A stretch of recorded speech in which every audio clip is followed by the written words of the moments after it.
Hi, good people. It's Amy from Savor Salvage Scent. I hope this finds you well. For those of you who are new to the channel, this mostly focuses on all things perfume and fragrance related, with an occasional other DIY or creative project. For those of you returning, thank you so much for being part of the conversation. I'm so grateful for you. I am about to reach 1,000 subscribers. Blows my mind. For those of you who listen and haven't subscribed, I hope you'll consider doing so we can stay in touch. And if you enjoy this video, I hope you will give me a thumbs up because it really helps my channel. So, first quick thing, yes, I lost all my hair. Woke up first day of vacation yesterday, was supposed to go to grass. That was interfered with by COVID.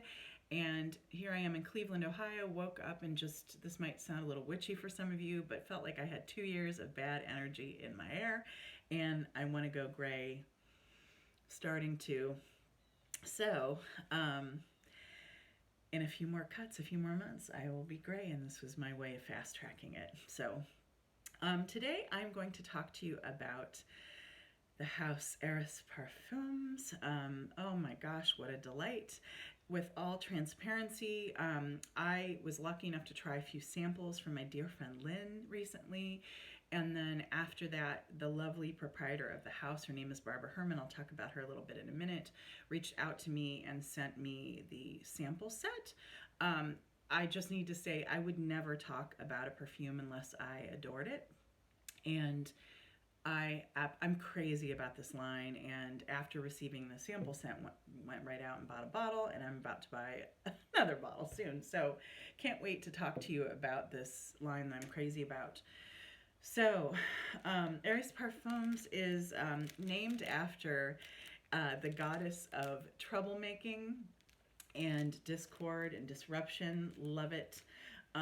This line, for those of you who love vintage scents, the robust and I would say sometimes animalic nature, I think will appreciate this, but they all have a modern take as well.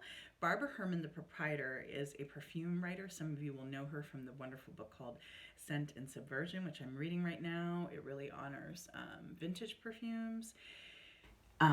Everything about them, including the design, everything you can imagine.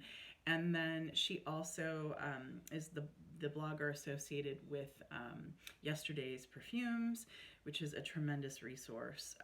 And she just is cool and fun. She works with the perfumer Antoine Lie. Some of you will know him. Gosh, he is connected to many interesting, I would say, experimental perfumes. So let's see, Comme des Garçons, Kenzo, État Libre d'Ange. I'm probably mispronouncing that. I'm sorry. I'm horrible at French, and I try. And gosh, the list just goes on and on. He's just done some really, really interesting things, and this relationship they have is incredible. What they've created together. So I'm going to talk to you a little bit first about the Discovery set. I forgot to check to see, I think the samples are 2 or 3 milliliters, they're very large. You get 6 in a set for $35. It's a great way to explore the line. These are incredible, heavy-hitting perfumes for me. In fact, the one that I sprayed yesterday that I purchased, I sprayed at 11 in the morning, and when I went to bed at 2 in the morning, the next morning, I could still smell it on my skin, and it was great. So I'm just going to dive right in and talk about the collection. So the first 3 were, I think, billed in 2016, released in 16 under the name of Beauty and the Beast. The first one that I'm going to talk to you about is called Belle du Jour. And it is one of the most beautiful orange flower scents I have ever experienced. I love orange flower, but I'm sometimes really disappointed by how simple or boring some of them are, or the cheap interpretation. Oh my God, this is phenomenal. It's orange flower, and it's very detectable, bright, beautiful, but it's also got this base and this depth and almost a gritty dirtiness. It is heavenly. I think it runs 150 a bottle. And it's, I think, 1.7 ounce. says Belle de Jour is a study of contrasts, a luminous floral that is salty, sexy, and dirty. Truly, oh my gosh. Notes are coriander, pink pepper, orange flower, labdanum, jasmine, pimento berry, cedar, musk, and seaweed. Fabulous thing. Okay, next in the lineup is called Night Flower, and it is the one that I purchased immediately. So you can find these on Eris's website, but I happen to have a wonderful perfumery close to me in Lakewood, Ohio, neighboring Cleveland, called Indigo Perfumery. If you live near Cleveland, go see Anne, make an appointment. It's fabulous. Oh my gosh, she will put things out for you based on what you love. And this is the scent that had to go home with me. Is it not gorgeous? Oh my gosh. Night Flower. I believe that's also $150. Says the notes are bergamot, birch tar, cardamom, suede, tuberose, cinnamon, patchouli, tonka musk. It's so interesting to me because I'm a huge carnation lover, and I think part of it is because I love that chemical. What is it called? Shoot, it starts with an E. And it is clovey. And this has that same kind of richness for me. The cardamom and cinnamon come out. You get the kind of like gooey, beautiful sueded inside of tuberose, which can be a very sultry kind of animalic flower. You get a definite like buttery suede, and then you get the little bit of like tonka musk. It is gorgeous, heavy hitting, beautiful, and I say so sexy. This is what I would categorize as so sexy. You're gonna have to beat somebody off with a stick. It is phenomenal. I was like in love with myself smelling my wrist yesterday, and it just lasts and lasts. So it's incredible. The third in this line is called Bete, which is my beast, and aptly named. I'm gonna be honest.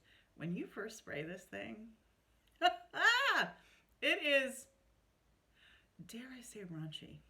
It's got that vintage animalic quality where you're like, my stars, what happened in this room? Like hot sex on a platter. It then dries down and I think becomes a lot more wearable. It's gorgeous. I love animalic scents. And if you do, oh my word, you have to try this. So incredible. Let me tell you a little bit more about the notes. So, neroli, aldehydes, nutmeg, cypriol, styrax, jasmine, cedar, patchouli, and animalic accord. Right. It really, of all the six, is the most vintage feeling to me and smells like the inside of a handbag, connected to a room where people just did something amazing and consensual, and combined with bougie florals. I don't know. That's what comes to mind. It's gorgeous. You should try it, especially if you like animalic scents. All right. Next, I'm going to talk about, these are so cool. One called Mxxx and one called Mxxx. And they're both kind of around the idea of gender fluidity, which I love because I just think it's so crazy that perfumes are marketed to different genders. If you like it, you should wear it. And I love that they were very intentional around that. So, Mxxx. The notes are ginger, black pepper, saffron, olibanum, sandalwood, cedar, vetiver, patchouli, benzoin, birch tar, cacao, and castoreum. This to me is a wonderful, believe it or not, lighter incense scent for me. I love incense. That's what really comes out in this for me. It's much lighter than Mxxx. It's great. But wonderful, like fabulous. Mxxx is my favorite, and I think it's because it's like that with a little more branch and oomph.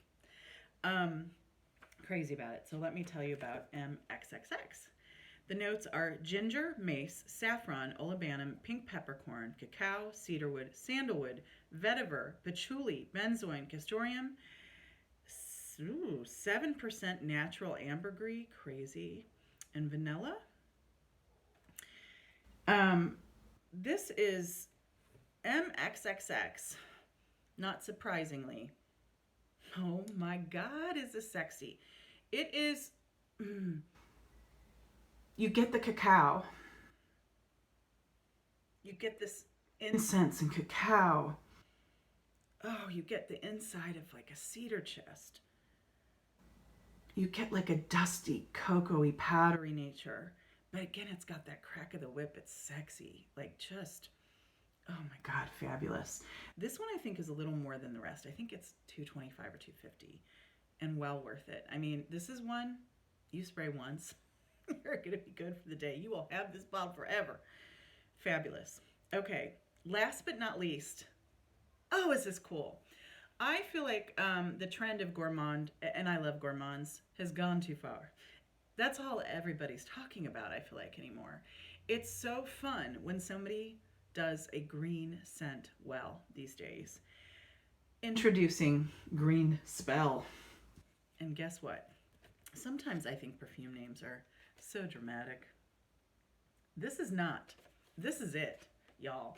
This is the coolest, like, cross between a really beautiful, classic, strong green scent where you get the flower, you get the stem, you get all of it, the leaf, but you also get something more than the sum of its parts. I'm going to talk to you about what the notes are. They are mandarin, black currant, galbanum, violet leaf, narcissus, tomato leaf, fig leaf, vetiver, ambrox, and musk.